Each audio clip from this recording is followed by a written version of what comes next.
У нас последний завтрак, видите, все выстроились, провожают нас. Свобода! Все. Нет больше кишкам, потрохам и печени, да? Да. И трудовому лагерю от сенсей.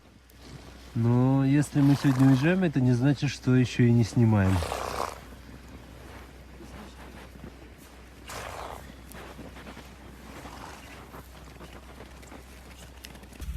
Все, разбираем нашу палаточку, разбираем лагерь и снимаемся.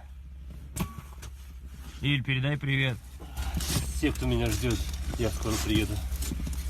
Очень сильное впечатление для меня, как для участника экспедиции, это момент, когда мы оказались в маленьком поселке в Чурапче, когда мы двигались к нашим лагерям, к Емиконскому, к Верхоянскому, и нас встретили местные жители, якуты, которые занимаются моржеванием. И вы знаете, когда 90-летний человек, который 50 лет, я не могу его назвать стариком, это очень бодрый такой поджарый мужчина, который 50 лет назад начал заниматься моржеванием в связи с проблемами со здоровьем.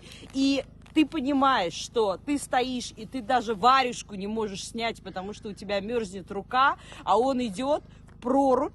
На улице примерно 45. В проруби он греется, потому что в проруби градус 2-3 тепла. Соответственно, он там находится в совершенно спокойном таком медитативном состоянии около минуты. Потом он выходит и падает в снег, что, естественно, еще более холодно.